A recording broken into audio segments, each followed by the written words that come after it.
My name is Aaron Hamer, And I'm Mike Hewitt. and welcome to The Patch. Marion County 911, where's the location of your emergency? 224 North Gray. This guy just stole my catalytic converter. He's running down the Yes. He just stole, I don't know. He has a big jacket. He's running down he's going north on Gray. With the song. I heard a song and I woke up. The point of this show is to highlight our city as well as provide knowledge about resources that are provided in our city. And another thing we want to do with our city leaders and various guests is sort of reintroduce you to who they are on a more personal level than what you're used to seeing them in their roles as our city leaders. So without further ado, this is our first edition of The Patch, and our very first guest is IMPD Chief Bryan Roach. Thanks for joining us, Chief. No, thanks for having me. So one of our first questions is we want to ensure that our community gets a chance to know you. So what did you do before becoming a police officer? So first, thanks for this opportunity. I think it's pretty neat, right? That every time I talk in front of the media, it's typically about a situation, right? And it's all policey. So I think it's a neat idea that you guys have come up with to kind of discuss and see people behind the badge, and also see all those people that we work with. So thanks for doing that. My job before I became a policeman, I was a part-time supervisor at United Parcel Service. I had started out as a loader of trucks. That's how I paid my way through school. I went to IUPUI, and I worked there, I think it would have been 86, maybe the Christmas of 86. You know, they hire all the people on. They kept me. And then I got on the police department in 1991. So from 86 to 91, I loaded trucks, and then I was what they call a sorter. So I would stand up top and read zip codes as they came across on the packages, and depending on where that was going, I would have chutes beside me, and I would send it to North Carolina or Fort Wayne or Crawfordsville or whatever that was. And then I became a part-time supervisor. So at UPS, everything is divided into colors, right? And so I ran what was called the orange belt. And I also ran the brown belt, and so each one of those belts would have a series of 7 to 8 trailers that got loaded, and so packages going to those cities or those trailers, that's what would come across, and I was responsible for a part-time shift. So I'd go to school, go to UPS, go home, sleep, go back to school, and start over the next day. What's interesting, as a part-time supervisor, I was working probably 25 hours a month, making about $21,000 a year, and I turned all that down to work 40 plus hours a week in the academy and made, I think, $19,000 when I started. So, but it's definitely a good career choice. I'm sure UPS is doing well without me, but I enjoy being here a little more. So would you say maybe it was your supervisory skills you got or your organization? We know how organized you are.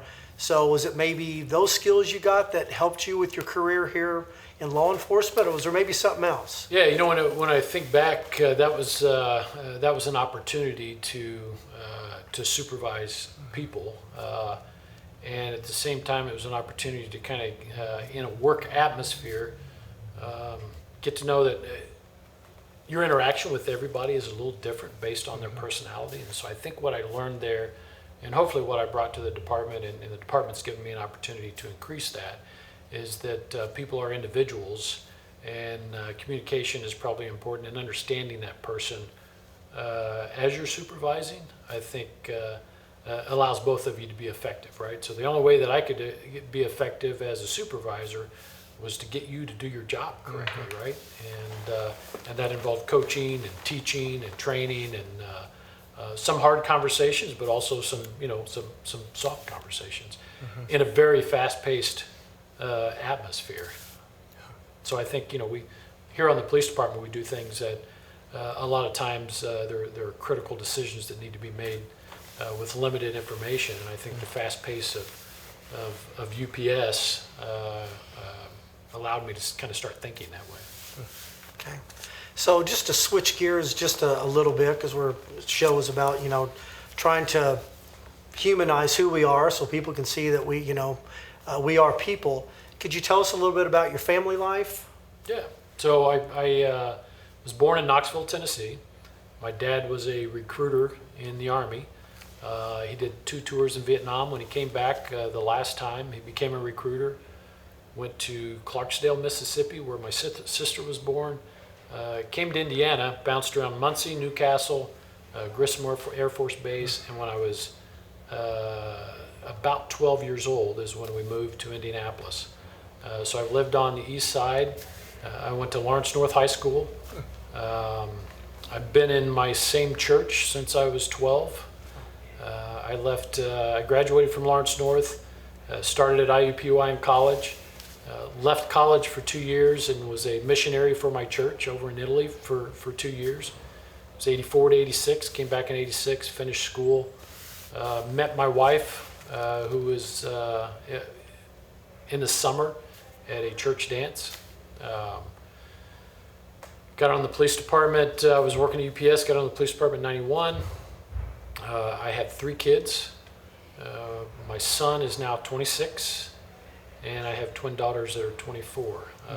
All 3 just got married within like the last 8 months. So I had 1 twin get married in November, 1 in December, and then my son just got married in June. So all of them are out of school, employed, and It's a lot of wedding speeches. it is. Yeah. It is. A lot of money.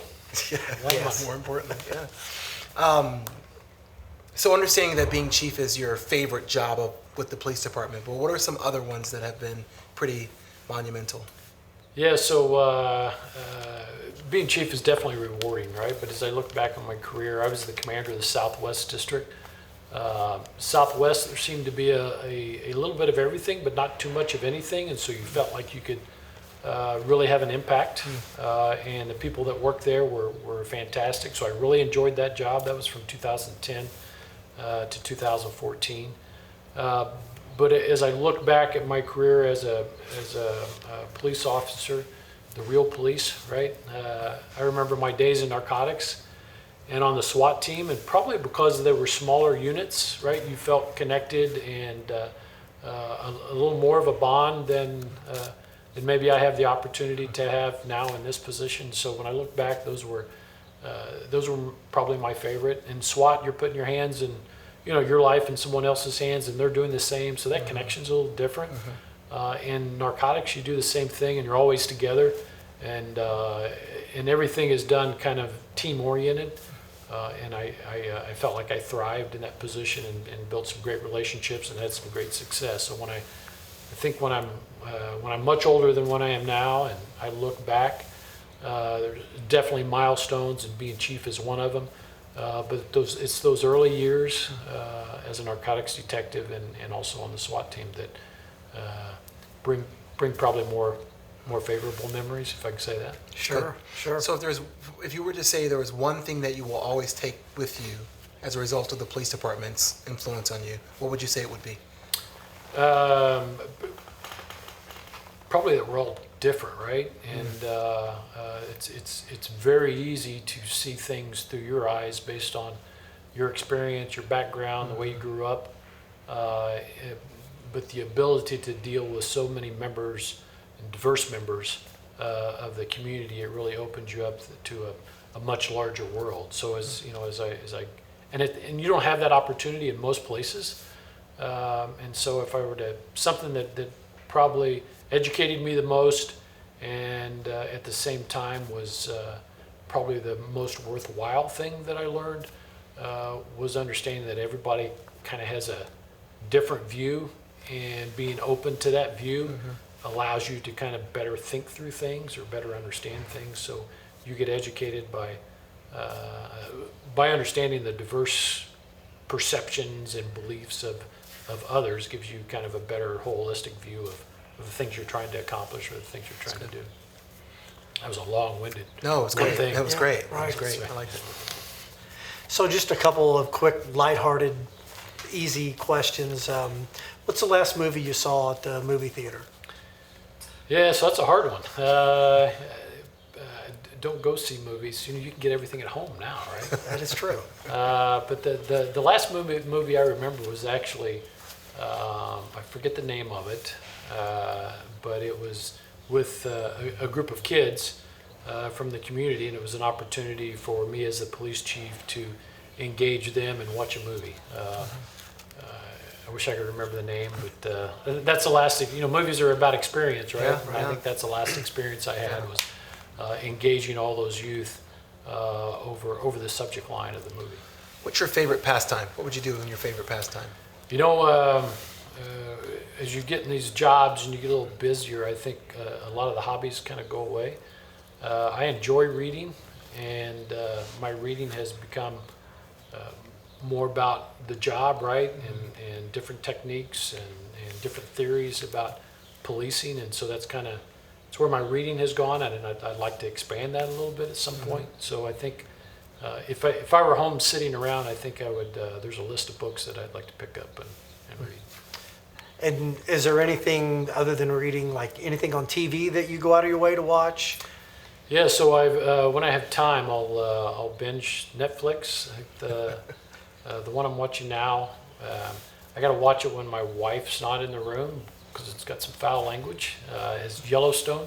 It's about a ranch in Montana and all the politics. And There's a really good one right now about FBI Mindhunter? profilers, Mindhunter. Mindhunter, Yeah. yeah. I'll put that on the list. I've been talking to Aaron about that one. I've yet to hit play yet, but Right. I want to. Right. It seems interesting. Yeah. It's like the history of the behavioral health unit, right? It is. Yeah. It is. Yes. It's Yeah. Absolutely. really well done. Last question I have is, in your voice, in your own voice, what would you like to say to the or what would you want the community to know? You guys are touting it, right? We're underneath this uniform. We're people. We've got different backgrounds and different perceptions. At the same time, we want to police with you and not to you, and really think that our ability to drive crime down and be connected is our engagement as individuals with the community and the police. And I think both of us have to kind of make that turn to where we have to be more engaging and the community has to be more engaging of us. And I think the closer we can get to that relationship, the more information flows and the more trust that we have. Well, Chief, thank you so much for your time. Appreciate you being our first guest on what we hope is a long-running show. We want to thank everybody for joining us on our first episode of The Patch. And a little reminder that if you see any of our brothers and sisters in public safety wearing the uniform and you see the patch, whether they're EMS, fire, police, take a moment out of your time and just go up and say hello and get to know your people in public safety that are working in your community. Thank you for watching.